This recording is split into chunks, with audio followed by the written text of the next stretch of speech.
والصلاة والسلام على أشرف الأنبياء سيدنا محمد وعلى آله وأصحابه ومن تبعهم بإحسان إلى يوم الدين. اللهم افتح علينا حكمتك وانشر علينا من خزائن رحمتك يا أرحم الراحمين.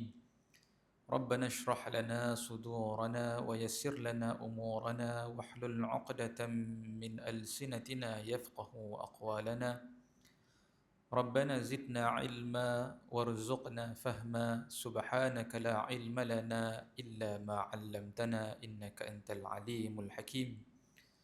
اللهم اجعلنا من الذين يستمعون القول فيتبعون أحسنه يا الله. Jadikan kami di kalangan yang mendengar kata-kata yang baik kemudian beramal dengannya sebaik-baiknya.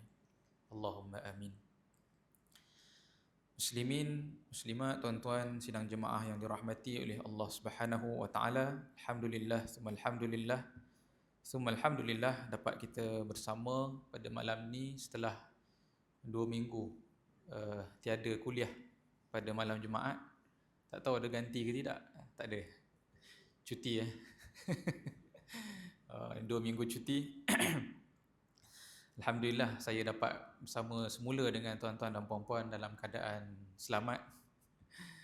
2 minggu bermusafir pergi ke kawasan yang bergolak di Timur Tengah, walaupun atas Timur Tengah lah. Saya pergi ke Turki. Tapi lalulah, merasalah kapal terbang tu terpaksa lalu route lain. Sekarang ni memang ruang udara Jordan, saya rasa kebanyakan negara di negara-negara Syam semua ruang udaranya ditutup. Masa saya nak naik flight pun ada setengah student yang nak balik Jordan, dia orang pun tak tahu. Dia naik je dulu flight. So dia transit, kemudian dia pun tak tahu daripada transit ni boleh masuk Jordan ke tidak. Sebab malam saya pergi tu masih ditutup lagi ruang udara Jordan lah. Dan saya dengar dia kadang buka, kadang tutup, kadang buka, kadang tutup, gantung keadaan. Kalau ada serangan daripada Israel ke Lebanon, dia tutup. Kan? Kalau tak ada, buka. Jadi keadaan yang semakin hari semakin bermacam-macam lah. Dan malam semalam pun kita dikejutkan dengan satu berita yang sebenarnya sampai sekarang masih lagi tidak ada pengesahan, iaitulah pembunuhan pemimpin tertinggi yang menggantikan Ismail Haniyeh, iaitulah Yahya Sinwar, sebagai pemimpin penentang ataupun muqawamah, gerakan penentangan di Palestin, dikatakan dibunuh semalam. Dan kemudian terus keluar statement daripada Biden-nya, daripada Kamala Harris-nya, daripada semua berita-berita besar, dan all the pundits are writing articles already. Semua opinion articles dah keluar dah. Sedangkan setakat ni belum ada pengesahan lah daripada pihak Hamas. Banyak boleh ditafsirkan daripada berita tu. Cuma saya, sebab kita sini mengaji sirah, saya teringat respon Sayyidina Umar Al-Khattab radhiyallahu anhu apabila Sayyidina Umar dapat khabar bahawa Rasulullah sallallahu alaihi wasallam wafat. Apa respon Sayyidina Umar? Kalau kita masih ingat, kita baca hari itu dalam kitab Ar-Rahiq Al-Makhtum, bila dengar khabar bahawa Rasulullah wafat, perkara pertama Sayyidina Umar kata, za'amal munafiqun, telah mendakwa, ataupun orang-orang munafik telah mendakwa bahawa Rasulullah mati, bahawa Rasulullah wafat. Walaupun mungkin Sayyidina Umar ni dengar bukanlah daripada orang munafik pun, betul tak? Mungkin dengar daripada sahabat. Tapi yang datang kepada Sayyidina Umar first kali, dia kata ni orang munafik nak menjatuhkan ataupun nak menjatuhkan moral orang Islam bahawa Rasulullah SAW berakhir dengan kewafatan. Memang betul, semua orang tahu Rasulullah sakit masa itu. Tapi tak ada siapa yang maknanya Sayyidina Umar sendiri belum melihat dengan mata kepalanya bahawa Rasulullah betul-betul wafat. Jadi first response Sayyidina Umar, dia kata Rasulullah tidak wafat, bahkan Rasulullah pergi bertemu Tuhannya sebagaimana Nabi Musa pergi bertemu Tuhannya dan kembali. Sampailah bila Sayyidina Umar accept the news. Hanya apabila Sayyidina Abu Bakar datang dan Sayyidina Abu Bakar masuk ke dalam bilik Rasulullah sallallahu alaihi wasallam, melihat sendiri jenazah Rasulullah sallallahu alaihi wasallam, keluar balik bercakap dengan Umar, membacakan ayat, barulah Sayyidina Umar terduduk dan accept the truth, accept the reality lah. Ni satu saya rasa satu peristiwa yang memberikan kita satu pelajaran besar. Yang paling penting pelajaran kita di sini tuan-tuan, apabila kita bercakap tentang seorang pemimpin, pemimpin dia tidak akan lari daripada orang yang memusuhinya. Dan orang yang memusuhinya akan sentiasa mencari jalan untuk menjatuhkan moral orang-orang yang mengikuti pemimpin ini. Jadi Sayyidina Umar faham tentang perkara ni, dan Sayyidina Umar hatta ketika itu, walaupun Nabi masa tu dah hebat, betul tak? Kan dah buka Mekah, satu jazirah Arab semua masuk Islam dah ni. Tapi Sayyidina Umar faham tentang orang yang bermusuh. Jadi khabar yang, kalau betul khabar tu daripada orang yang bermusuh, Sayyidina Umar tak pakai. I don't use this channel. Saluran ni Sayyidina Umar anggap tidak ada credibility. There is no credibility in this medium of messaging. Message yang sampai daripada orang munafik, Sayyidina Umar tolak. Sehinggalah Sayyidina Umar dengar daripada satu-satunya orang yang mungkin lebih dia siqah, lebih dia percaya berbanding orang lain, iaitulah Sayyidina Abu Bakar As-Siddiq radhiyallahu anhu. So di sini saya rasa satu perkara penting yang pertama sekali lah, sebab tuan-tuan kita hidup di zaman sebenarnya media kita pun dipegang. Saya ingat benda tu teori-teori konspirasi. Sampailah saya jumpa orang dalam media sendiri. Saya jumpalah beberapa orang dalam media di Malaysia ni, dia sendiri kata, "Ustaz, our media memang dikontrol." Bukan kontrol oleh kerajaan saja, itu semua orang tahulah. Kan, tapi lebih tinggi daripada tu. Apa perkataan, apa berita yang keluar dan sebagainya. Jadi memang berita tentang pembunuhan Yahya Sinwar ni yang pertamanya datang daripada media-media ataupun datang daripada kenyataan rejim haram Israel. So daripada situ je pertama sekali saya anggap masih tidak benar. Sehinggalah sekarang inilah belum dibuat pengesahan. Tapi sekiranya ada pengesahan pun, maka kita pun mengambil pendirian sebagaimana Sayyidina Abu Bakar berpendirian apabila melihat Rasulullah wafat. Apa pendirian Sayyidina Abu Bakar? Maka Muhammadun wa ma kana Muhammadun illa rasul, maka Muhammadun illa rasul qad khalat min qablihi rusul. Tidaklah Nabi Muhammad itu melainkan seorang rasul, telah pergi sebelumnya ramai lagi. Kalaulah Muhammad itu wafat, sebelumnya ramai lagi rasul telah pun wafat. Afa immata aw qutila inqalabtum ala aqabikum. Kan, adakah hanya kerana dia mati atau dia terbunuh kamu berpatah balik? Kan? Sebab memang kematian orang yang kita anggap sebagai simbol untuk memimpin ini menjatuhkan semangat semua orang lah. Walaupun kita ni tak ada kena-mengena sangat pun. Ada setengah orang katalah, tapi mana boleh tak ada kena-mengena tak? Ini ialah perkara yang melibatkan kita semua.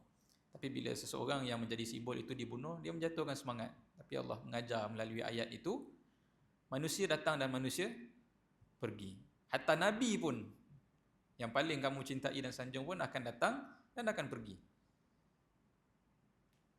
Kan? Jadi mungkin inilah yang tidak difahami oleh rejim haram Israel. Lepas satu-satu dia bunuh dengan mengharapkan berhentilah lawan dia. Tapi tengok-tengok tidak berhenti juga. Bahkan datang orang-orang baru. Kan? Kalau betul lah dia nak kata mati kerana orang, daripada dulu lagi ketika Syekh Ahmad Yassin dibunuh, patutnya tamat dah. Kan? Syekh Ahmad Yassin dibunuh, Abdul Aziz Rantisi dibunuh dan sebagainya. Tetapi perjuangan orang-orang Palestin tidak pun berhenti, bahkan semangat orang Islam semakin meluas. Dan itulah sikit sebanyak juga yang saya observe lah masa saya pergi menghadiri conference baru-baru ni. Saya dengar pembentangan daripada macam-macam negara lah, cerita negara masing-masing. Sekali dengar memang macam wah, luar biasa tuan-tuan. Kacau bilau di negara masing-masing ni. Yalah, kita baca berita, kita memang baca, tapi bila dengar daripada orang tempat tu sendiri, ui, dahsyat. Cuma pada masa yang sama saya tengok juga orang-orang itu walaupun mereka ni sekarang ni tidak ada di tanah air sendiri, tidak ada harta, tidak ada apa-apa, tapi masih lagi jelas nurani dan fikiran dia sebenarnya apa benda yang kita kena pertahankan. Yang tu yang menyebabkan kita rasa inilah punca Islam ni takkan habis cerita. Maknanya Palestin memang betul lah Tuhan kata Tuhan akan pulangkan balik kepada kita, benda tu pasti. Walaupun memang lisan kita sebutkan, memang dalam hati kadang ragu-ragu juga. Tengok gaya gini habis lah, gone lah. Kan? Macam ni memang dengan masjid-masjid dia sapu lah. Dengan Lubnan dia sapu, dengan apa semua. Sekejap lagi nak masuk Syria pula kan. Dah start masuk Syria dah. Kalau tuan-tuan dengar Sudan lagi dahsyat rupanya. Sudan ni dah ratus ribu mati. Itu angka tidak rasmi. 100,000 tu korban di sebelah pihak. Dia ada dua belah pihak bergaduh kan. Rapid force ni dengan military. Sebelah pihak je dah bunuh 100,000. Sebelah pihak lagi tak tahu, tak kira. Punya dahsyat tuan-tuan.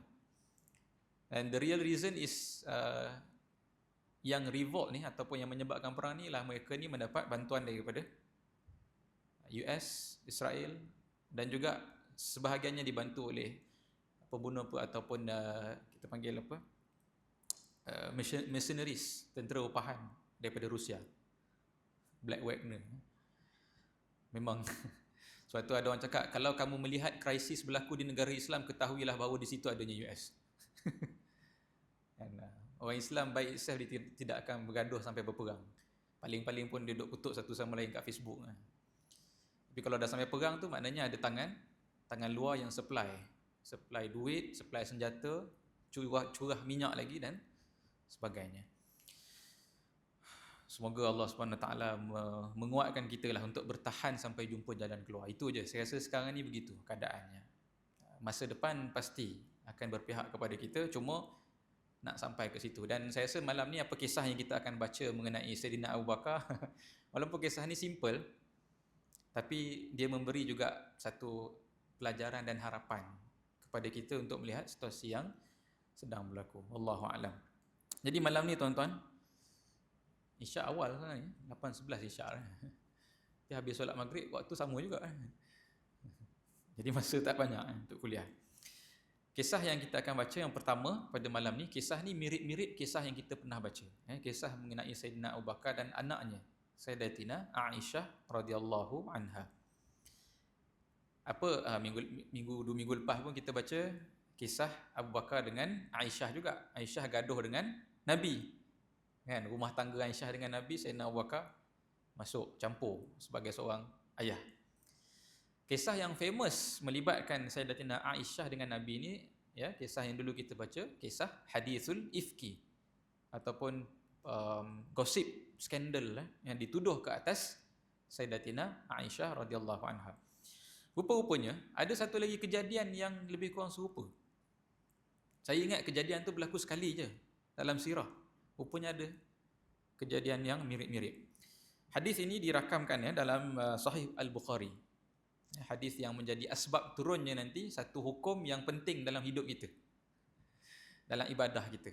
Kalau bukan sebab peristiwa ni, hukum tersebut tak turun dan kita pun tidak ada solution tentang ibadah itu. Jadi berkata Sayyidatina Aisyah radhiyallahu anha, kami keluar bersama dengan Rasulullah sallallahu alaihi wasallam dalam sebahagian daripada musafir ataupun safar perjalanan Nabi sallallahu alaihi wasallam. Dan menurut pandangan yang paling rajih, musafir ini berlaku selepas daripada perang Khaybar. Maknanya dah tahun ke-7 Hijrah onwards. Tapi tidak tahu exact bila tahun ni lah. Hatta idza kunna bil Baida, apabila kami sampai di satu tempat bernama Al-Baida. Al-Baida ni satu kawasan tidak jauh di antara Mekah dan Madinah, lebih dekat kepada Madinah. Ataupun dikatakan juga nama tempat ni Zatul Jaish. Tiba-tiba kata Aisyah, inqata'a aqdun li, terputus ataupun tercicirlah aku punya rantai. Tuan ingat kan, ni cerita dulu kita baca hadithul ifki pun asal-usulnya punca sebab Sayyidatina Aisyah pergi buang air, bila balik daripada buang air, rasa rantai hilang. Yang ni peristiwa yang lain. Sebab ada setengah orang bila baca hadis ni dia ingat ni peristiwa yang sama, tapi ni peristiwa lain. Sekali lagi Wataknya ialah Aisyah dan rantainya. Wataknya ialah Sayyidatina Aisyah dan rantainya terputus di tengah-tengah perjalanan. Dan menurut setengah ulama kata rantai ini bukan rantai Aisyah pun. Dia adalah rantai yang dipinjam daripada kakaknya Asma. Jadi tuan-tuan bayanglah, pinjam barang orang, barang mahal pula, kalau hilang rasa apa? Kalau barang sendiri hilang tak apa lagi, barang orang mau nak menjawab kan. Jadi nak tak nak Aisyah, apa Aisyah buat? Fa aqama Rasulullah sallallahu alaihi wasallam ala iltimasihi wa aqama an-nas ma'ahu. Maka Aisyah kata, Aisyah minta Nabi berhenti cari. Dan semua orang terpaksa berhenti sekali. Dek kerana rantai Sayyidatina Aisyah. Sebab tu ada orang mungkin cari apa asal usul rantai ni yang sampai nak kena cari sebegitu rupa. Tapi sebab rantai pinjam. Takut nak menjawab nanti. Maka berhentilah Rasulullah sallallahu alaihi wasallam bersama dengan semua yang ada ni. Tak tahulah berapa ramai, tapi maknanya ni mungkin satu katibah lah, ramai jugalah yang bersama dengan Nabi sallallahu alaihi wasallam. Dan tempat berhenti ni nak jadikan cerita bukan tempat berhenti biasa. Memang orang dulu kalau musafir ada setengah tempat ialah tempat berhenti kerana di situ ada sumber air. R&R lah. Biasanya tempat ada air baru orang berhenti.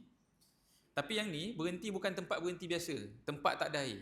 Berhenti hanya sebab Aisyah suruh berhenti nak cari rantai.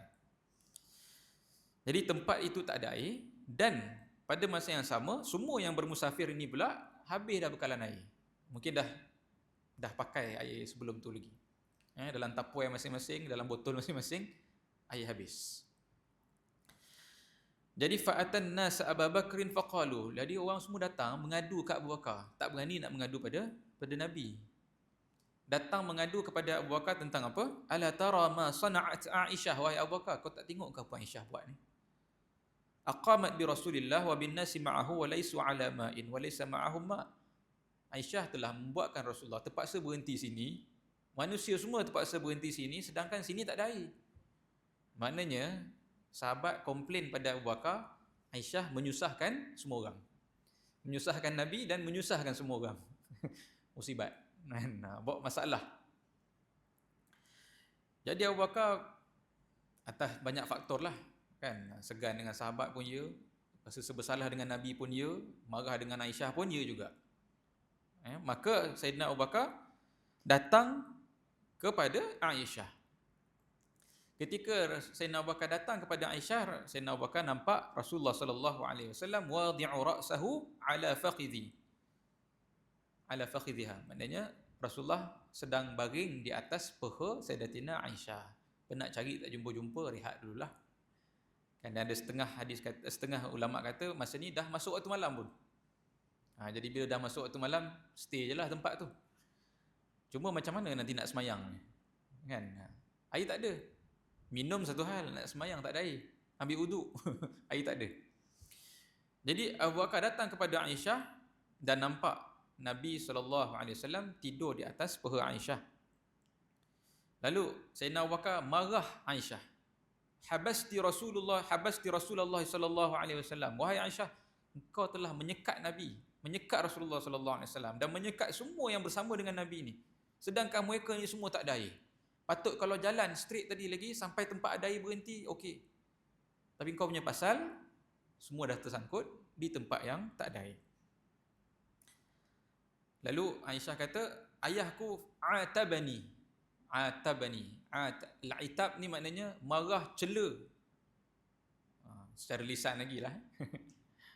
Wa qala ma sya'allahu an yaqul wa ja'ala yut'inuni biyadihi. Dan bila marah, dah makin marah, Sayyidina Abu Bakar pukul. Tak tahulah cubit ke pukul ke apa ke pada Sayyidatina Aisyah ni. Dan Aisyah kata, la yamna'ni minat taharruk illa makani Rasulillah. Kalaulah bukan sebab Rasulullah baring atas peha aku, nescaya aku dah lari dah. Bapaknya datang pukul ni. Aisyah tahan je lah. Nak bangun tak boleh, tak nak ganggu Rasulullah sallallahu alaihi wasallam sedang tidur. Jadi Rasulullah lena elok atas peha Sayyidatina Aisyah. Abu Bakar marah, pukul anak ni. Kenapa buat macam ni dan sebagainya. Kemudian Abu Bakar pun selesai marah tu, maka kata Aisyah, Rasulullah sallallahu alaihi wasallam pun tidur elok lena sampai pagi. Tidur di atas peha Sayyidatina Aisyah. Maka apabila bangun pagi, hatta asbaha ala ghairi ma'in.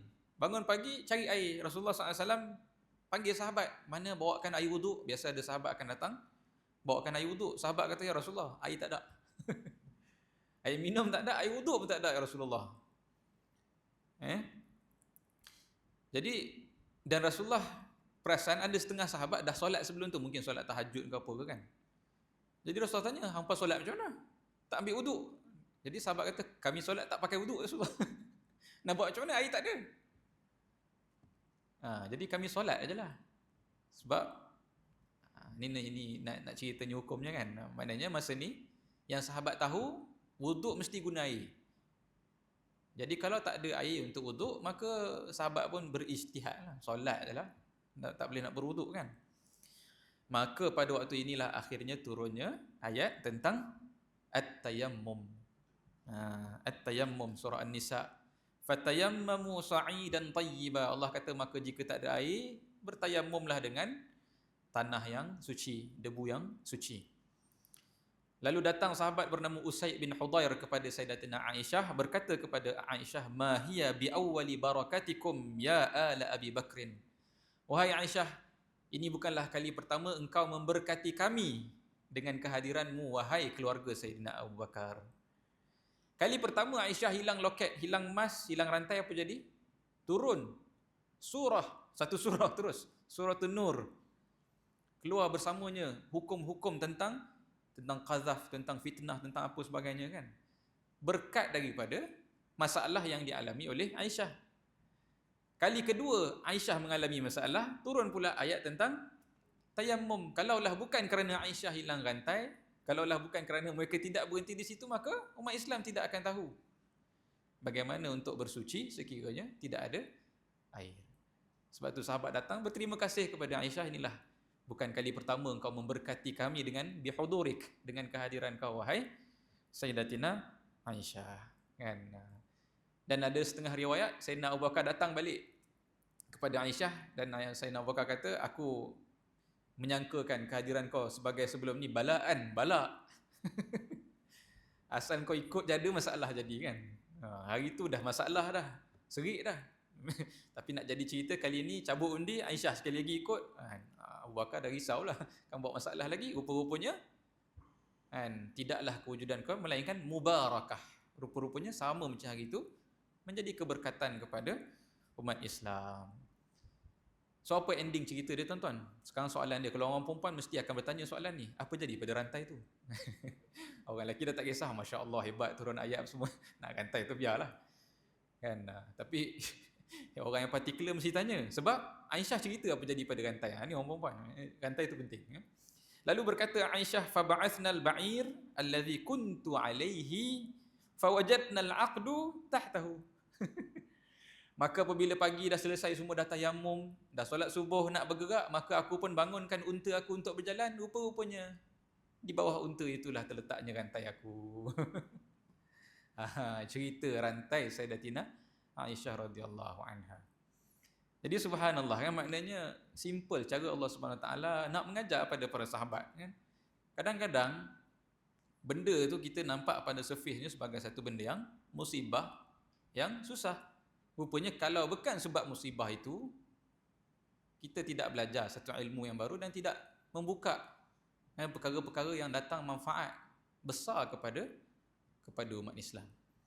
Kan? Jadi saya suka cerita ni, baru ni pun saya cerita ni pada anak-anak. Kan? Kadang-kadang budak-budak kan, benda jadi masalah pada dia kan. Macam dia nak benda tak dapat dan sebagainya. Saya akan ceritakan cerita ni. Saya kata cara Tuhan nak bagi benda pada kita ni bukan macam kita bagi pada orang kan. Tuhan susun semua benda ada sebab. Dan semua benda akan berakhir dengan kebaikan kalau kita baik sangka dengan Tuhan. Kalau kita sangkakan perkara itu memang balak sungguh lah. Kan?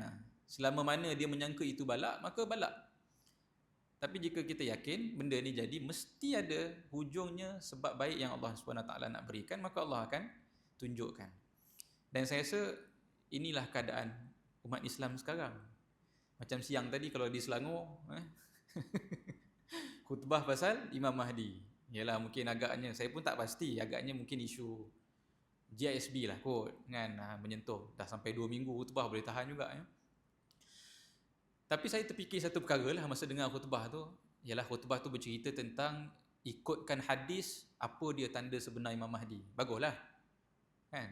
Jadi saya terfikir satu perkara tuan-tuan, bila makin ramai orang yang mengaku Imam Mahdi ni kan, terutamanya yang palsu lah, saya tak judge mana-mana, tapi memang banyak muncul pun orang mengaku macam-macam, menyebabkan kita terpaksa cari yang betul macam mana. Betul tak? Berapa kali tuan-tuan dengar khutbah pasal Imam Mahdi?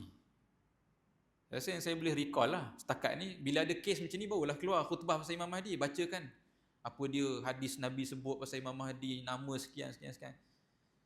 Kalau tak sebut saya rasa dalam khutbah tak.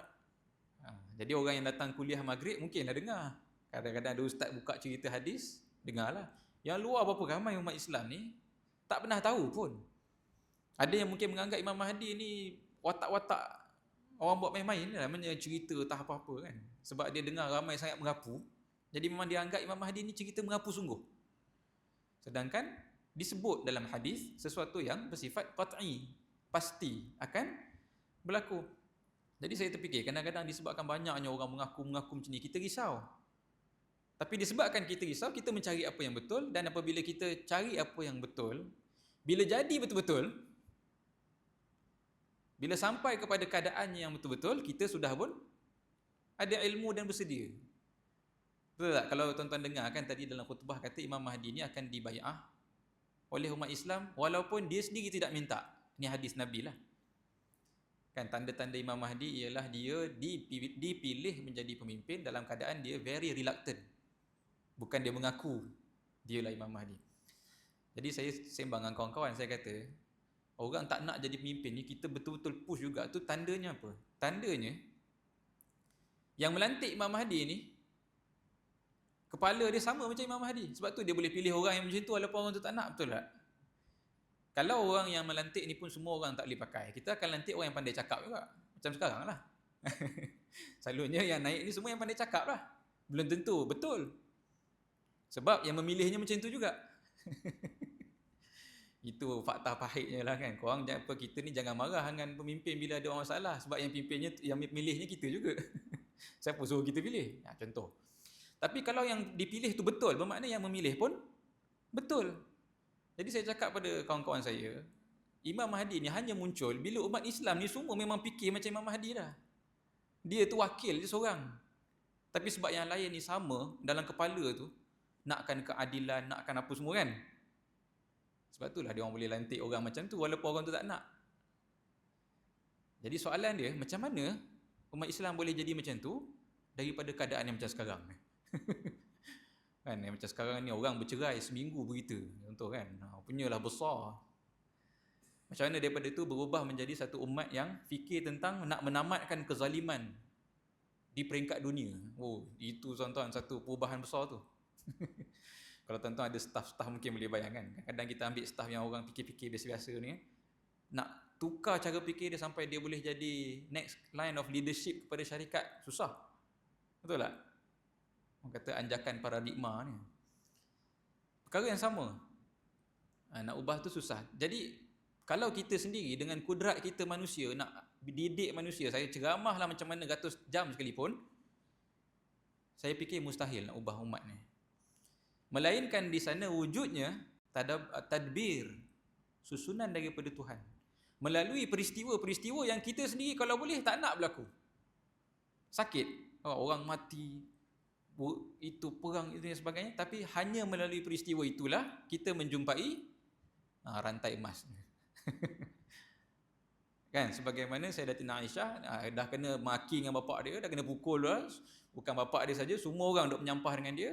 Rupa-rupanya nak jadi asbab, Tuhan nak mengajar sesuatu yang mahal.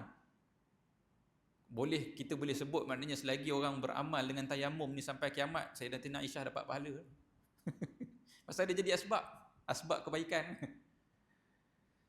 Subhanallah. Jadi begitu juga cara Tuhan menyusun apa yang berlaku dalam perjalanan kita ni, umat Islam. Jadi kalau ada benda balak yang berlaku pada negara kita, pada umat Islam, kena first kali husnuzan billah, mesti ada sebab yang Tuhan nak susun di ujungnya. Cuma kena banyak berdoa dan tunggulah Tuhan menyingkap apakah dia hikmah di sebalik peristiwa tersebut. Baik, itu satu cerita. Tuan-tuan jauh sikit pergilah dia punya pengajaran tu, kita cuba ambil. Cerita yang kedua ialah satu cerita yang saya pernah cerita dulu, tapi saya ulang sikit cerita sebab dia ada berkait dengan satu lagi cerita yang lain, iaitu cerita bagaimana Nabi SAW meletakkan Sayyidina Abu Bakar ni pada makamnya yang tersendiri.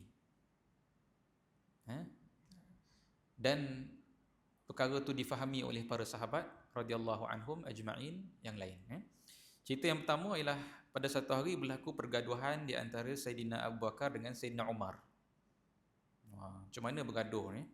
Dua-dua sahabat besar, orang yang nombor 2, nombor 3 selepas Nabi SAW, iman paling dahsyat, gaduh. Itulah maknanya kita ni ialah manusia. Sayyidina Abu Bakar dan Sayyidina Umar bergaduh sehingga Sayyidina Abu Bakar menyebut sesuatu yang menyakitkan hati Sayyidina Umar. Lalu Sayyidina Umar meninggalkan Sayyidina Abu Bakar dalam keadaan masih bergaduh. Meninggalkan Sayyidina Abu Bakar dalam keadaan masih bergaduh, Sayyidina Umar balik rumah. Meninggalkan tempat tersebut. Jadi Sayyidina Abu Bakar kejarlah pergi, dan Sayyidina Abu Bakar menyangka Sayyidina Umar ada di rumah. Jadi bila ketuk, rupanya Sayyidina Umar tak ada di rumah. Tak tahu Sayyidina Umar pergi mana. Bermakna Sayyidina Umar meninggalkan Sayyidina Abu Bakar dalam keadaan Sayyidina Abu Bakar sebenarnya menyesal, nak minta maaf, tapi tak boleh nak cari. Lalu Sayyidina Abu Bakar pergi berjumpa dengan Rasulullah sallallahu alaihi wasallam dalam keadaan masih marah. Marah sebab tak jumpa Sayyidina Umar nak maafkan dia. Bila masuk ke masjid Nabi sallallahu alaihi wasallam, dan cerita ini diceritakan kepada kita oleh Abu Darda radhiyallahu anhu dalam hadis. Abu Darda kata, aku nampak Sayyidina Abu Bakar masuk masjid angkat kain, macam orang yang tengah rushing dan marah. Dan bila Rasulullah nampak Abu Bakar masuk macam tu, nak ceritanya Rasulullah ni memang kenal lah, member lama kan. Rasulullah pun kata, amma sahibukum faqad ghamar. Tengok ni, sahabat kau seorang ni, he just came back from a heated argument. Rasulullah tengok gaya ni mesti boleh gaduh ni. Kan, datang begitu. Lalu Sayyidina Abu Bakar pun bagi salam dan berkata kepada Rasulullah, ya Rasulullah, tadi aku dan Sayyidina Umar dan Ibn Al-Khattab ada sikit bergaduhan. Kemudian aku segera pergi kepada dia untuk aku ni minta maaf sebab aku menyesal. Kan, tapi Sayyidina Umar, setengah riwayat kata Sayyidina Umar tak nak maafkan, tak menjawab. Maknanya mungkin Sayyidina Umar ada dalam rumah masa tu tapi tak nak menyahut, tak bercakap. Ada setengah riwayat lain kata aku tak jumpa Sayyidina Umar, maknanya Sayyidina Umar larikan diri daripada Sayyidina Abu Bakar sebab tak nak bercakap, gaduh lah. Maka aku datang kepadamu ya Rasulullah. Maknanya Sayyidina Abu Bakar ni datang dalam keadaan bukan marah, tapi sedang dalam keadaan bersalah yang amat sangat. Maka jawab Rasulullah, yaghfirullahu laka ya Abu Bakar. Moga Allah mengampunkan kau wahai Abu Bakar.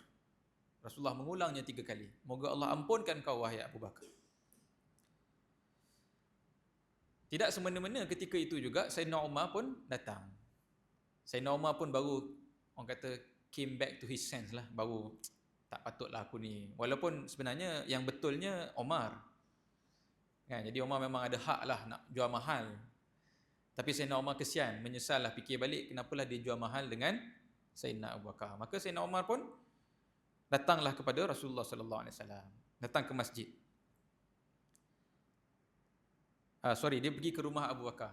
Pergi ke rumah Abu Bakar nak cari Abu Bakar.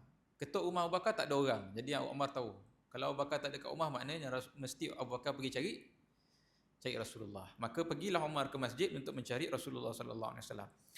Apabila Sayyidina Umar masuk ke masjid dan Rasulullah nampak wajah Rasulullah yang tadi ceria. Sebab apa Rasulullah ceria? Sebab terhiburlah dengan betapa Sayyidina Abu Bakar ni concern nak dimaafkan dan sebagainya. Tapi tiba-tiba bila melihatkan Umar masuk ke masjid, wajah Rasulullah berubah daripada ceria menjadi marah. Dan perkara ni dilihat oleh Sayyidina Abu Bakar. Maknanya Sayyidina Abu Bakar nampak muka Rasulullah berubah. Bila nampak Umar, Rasulullah jadi marah. Sehingga Sayyidina Abu Bakar yang rasa bersalah. Sebab apa Sayyidina Abu Bakar rasa bersalah? Sebab dia tahu Rasulullah marahkan Umar kerana Umar tidak maafkan Abu Bakar. Complicated kan? Jadi Sayyidina Abu Bakar rasa bersalah.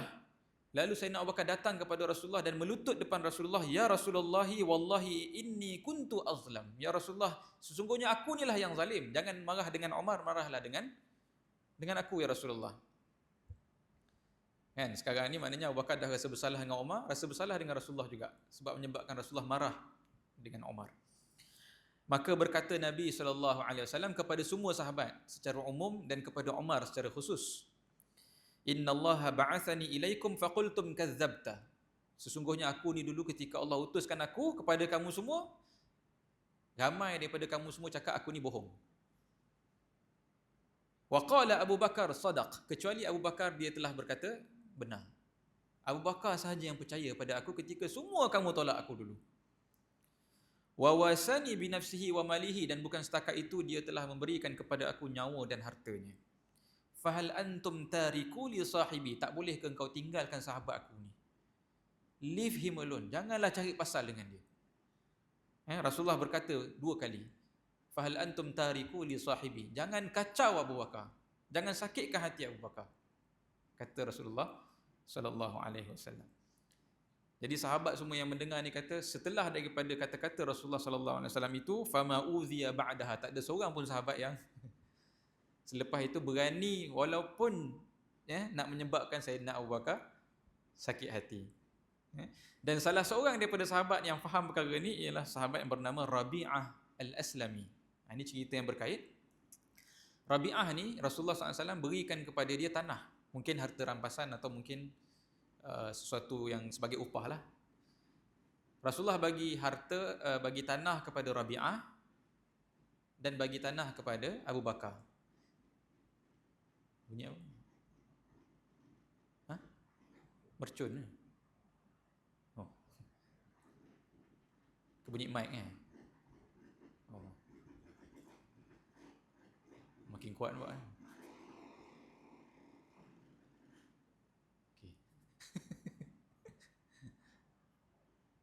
Kalau di Gaza tu bunyi benda lain, sini tak apa. Jadi, okey tuan-tuan, tanah Rabi'ah ni sempadan dengan tanah Abu Bakar. Ini Rasulullah yang bagi. Nak azan. Muslimin, tuan-tuan yang dirahmati oleh Allah Subhanahu wa taala, saya habiskan cerita tadi Jadi cerita ini melibatkan siapa? Rabi'ah al-Aslami dan juga Sayyidina Abu Bakar yang berkongsi sempadan tanah yang diberikan oleh Rasulullah sallallahu alaihi wasallam. Maka nak jadikan cerita, satu hari itulah, walaupun sahabat dua-dua ni tapi manusia bergaduh juga. Bila ada satu tempat tu bergaduh, tak tahu ni sempadan siapa ni. Ada satu pokok. Dia kata ada satu pokok, kata Rabi'ah, satu pokok kurma yang tak tahu ni dalam sempadan siapa. Banyak-banyak pokok, ada satu pokok ni tak pasti masuk sempadan belah Rabi'ah ke masuk sempadan belah Abu Bakar. Maka bergaduh 2 orang ni. Seorang kata ni dalam aku punya, seorang lagi kata ini belah aku punya. Sehingga berdebat 2 orang ni sehingga Sayyidina Abu Bakar tersebut satu perkara yang menyebabkan Rabi'ah ni marah.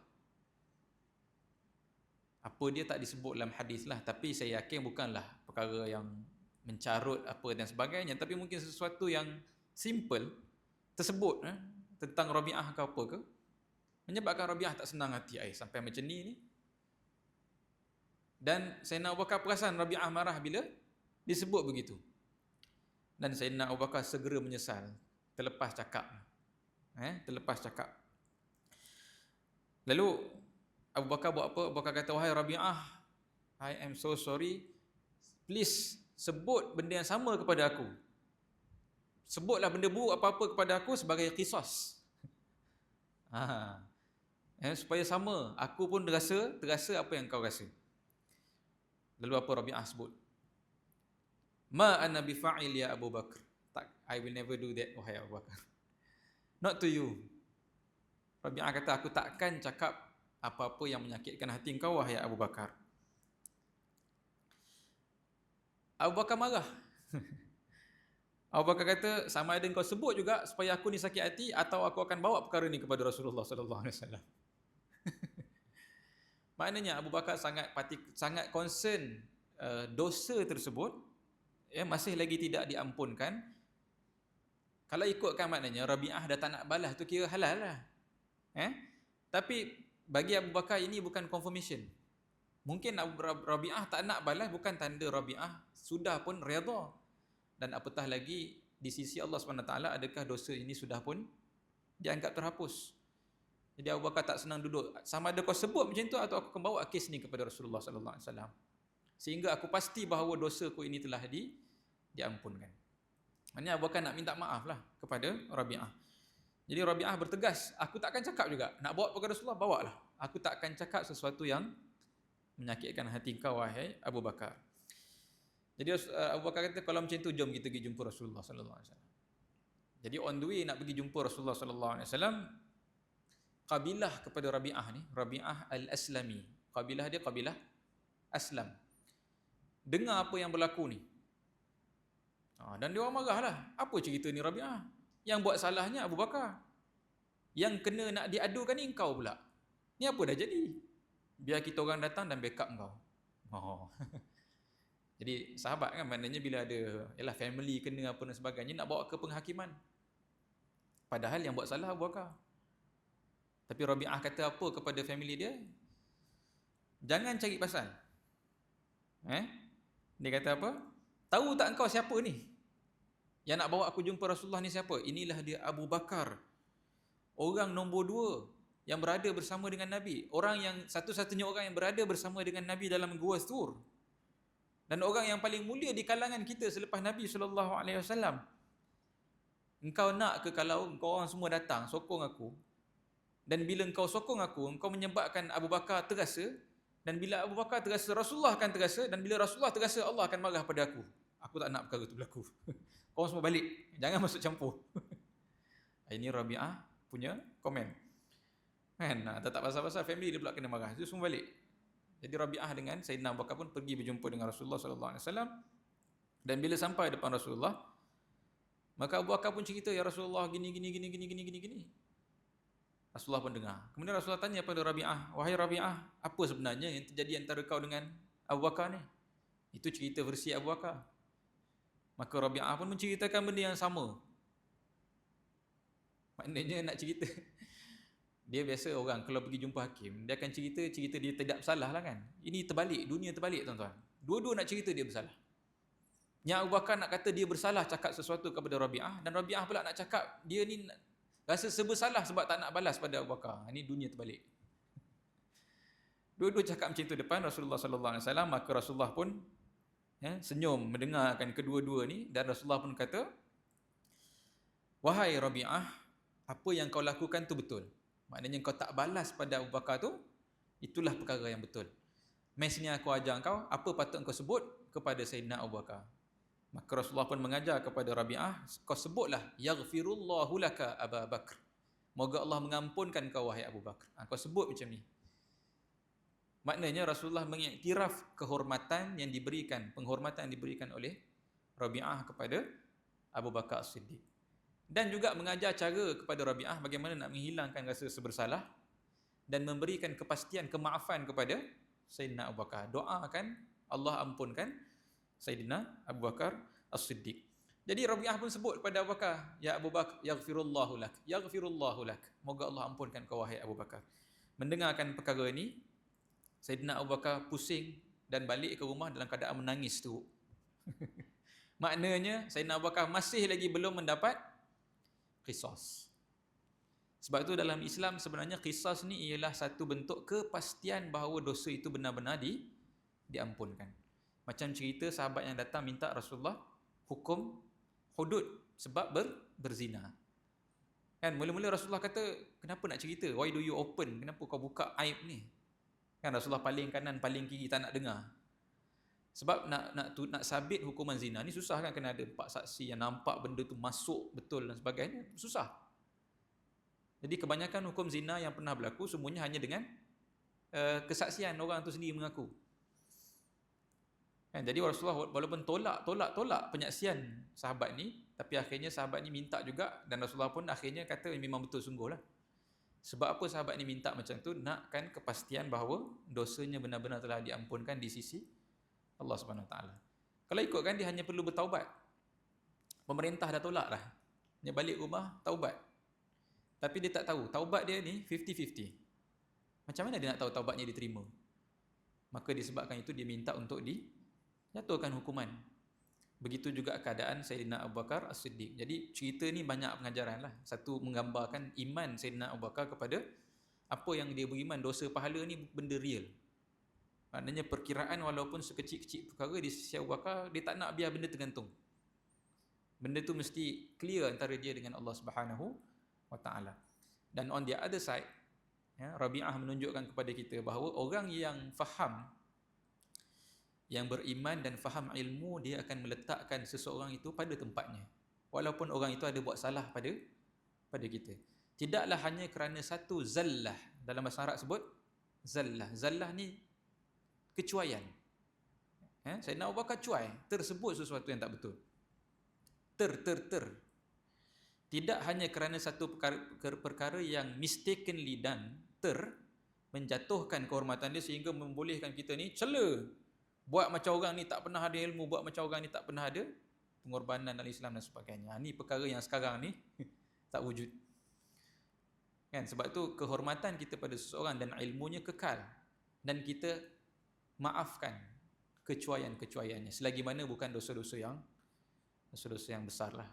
Dan itu mungkin pengajaran penting yang kita boleh dapat daripada kisah Sayyidina Abu Bakar dan Rabi'ah. Dan begitu juga Sayyidina Abu Bakar dengan Sayyidina Umar tadi.